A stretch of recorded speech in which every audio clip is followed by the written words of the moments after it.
നമ്മൾ ഉണ്ടാക്കാൻ പോകുന്നത് മാങ്ങ ചക്കക്കുരു തേങ്ങ അരച്ച കറിയാണ്.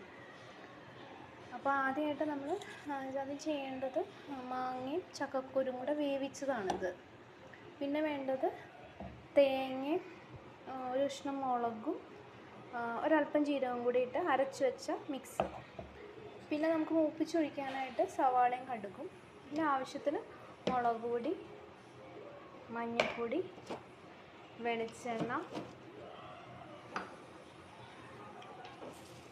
ഉപ്പ്, ഇത്രയാണ് വേണ്ടത്. ചട്ടി ചൂടാക്കി അടുപ്പത്ത് വെച്ചേക്കാണ്. ഇതിലേക്ക് വെളിച്ചെണ്ണ ഒഴിച്ച് കൊടുക്കണം. നമ്മളൊരല്പം വെളിച്ചെണ്ണ ഒഴിച്ച് കൊടുത്തിട്ടുണ്ട്.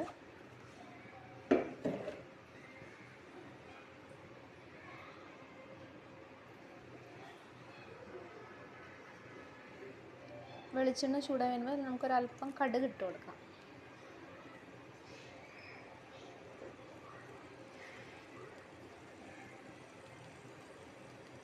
അതൊന്ന് പൊട്ടി വരുമ്പോഴത്തേനും നമ്മൾ ആ മാങ്ങയും ചക്കക്കുരും കൂടെ വേവിച്ച് വെച്ചത് ഇട്ട് കൊടുക്കണം.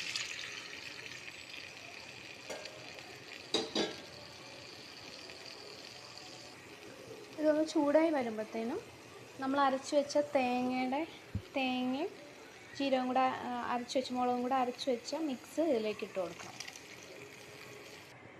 ഇതിലേക്ക് നമുക്ക് ആവശ്യത്തിന് ഉപ്പ് ഇട്ട് കൊടുക്കാം.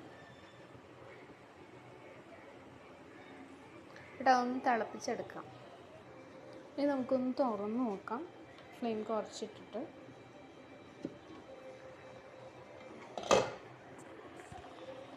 നന്നായിട്ടൊന്ന് ഇളക്കി കൊടുക്കാം.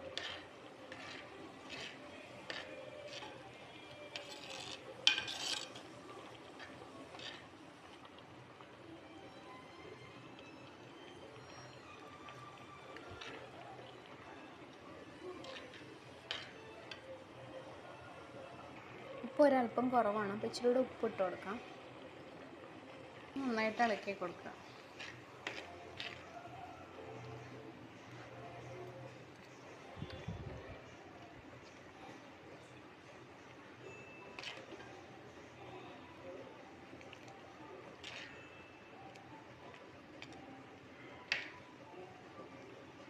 നമുക്കിനി നമ്മൾ എടുത്തു വെച്ചിരിക്കുന്ന സവാളയും കടുകിലേക്ക് ഇത്തിരി വെളിച്ചെണ്ണ ഒഴിച്ച് കൊടുത്തിട്ടുണ്ട്.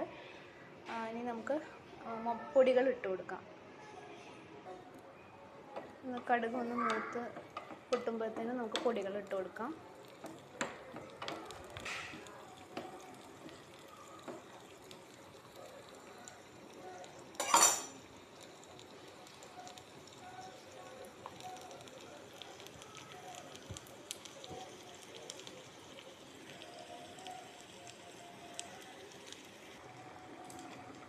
ഇവിടെ മാങ്ങയും ചക്കക്കുരുമൊക്കെ നന്നായിട്ട് വെന്ത് വന്നിട്ടുണ്ട്. ഒന്നുകൂടി പറ്റാൻ വേണ്ടി നമുക്ക് ഒന്നുകൂടി മൂടി വെച്ചിട്ട് ഒന്നുകൂടി ഫ്ലെയിം കൂട്ടിയിട്ട് തിളപ്പിക്കാം.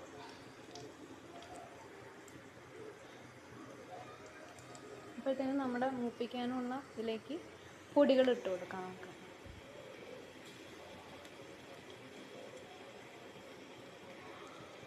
മുളക് പൊടി 1 ടീസ്പൂൺ,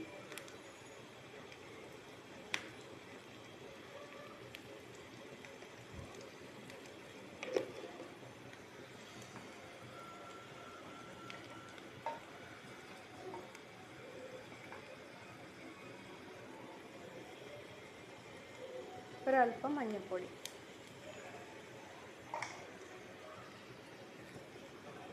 നമുക്കതൊന്ന് ഇളക്കി കൊടുക്കാൻ നോക്കണം. വറ്റൽമുളകും കൂടി ഉണ്ടെങ്കിൽ നല്ലതാണ്. അപ്പോൾ വറ്റൽമുളക് ഇല്ലാത്തതുകൊണ്ട് ഞാൻ ഇത്ര കൊടുത്തിട്ടില്ല.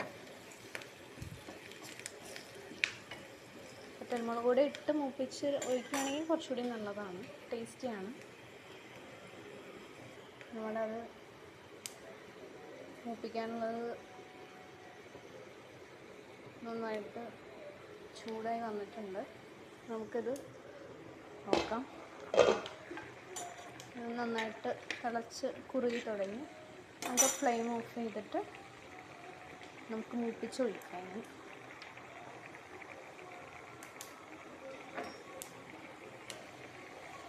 മൂപ്പിച്ചൊഴിക്കാം. ഇവിടെ നമ്മൾ ചക്കക്കുരു ചെമ്മീൻ കറി, ചക്കക്കുരു മാങ്ങാക്കറി റെഡി ആയിട്ടിരിക്കുകയാണ്. നമുക്ക് വേണമെങ്കിൽ ഇതിലേക്ക് ചെമ്മീനൊക്കെ ആഡ് ചെയ്യാവുന്നതാണ്. ചെമ്മീൻ മുരിങ്ങാക്കോലൊക്കെ ഇടണമെങ്കിൽ അത് ആഡ് ചെയ്താൽ നല്ലതാണ്. അങ്ങനെയും വെക്കാം നമുക്ക്. അപ്പോൾ ഞാൻ ചെയ്തിരിക്കുന്നത് ചക്കക്കുരു മാങ്ങയും കൂടിയാണ് ചെയ്തേക്കുന്നത്. അപ്പോൾ നമുക്കിതൊന്ന് തീ ഓഫ് ചെയ്തിട്ട് നമുക്കൊരു പാത്രത്തിലേക്ക് മാറ്റാം. അപ്പോൾ ഇവിടെ നമ്മുടെ ചക്കക്കുരു മാങ്ങാക്കറി റെഡി ആയിട്ടിരിക്കുകയാണ്. നിങ്ങൾക്കും ട്രൈ ചെയ്യാം. ചാനൽ ഇഷ്ടമായെങ്കിൽ സബ്സ്ക്രൈബ് ചെയ്യാനും ഫോളോ ചെയ്യാനും മറക്കരുത്. Thank you.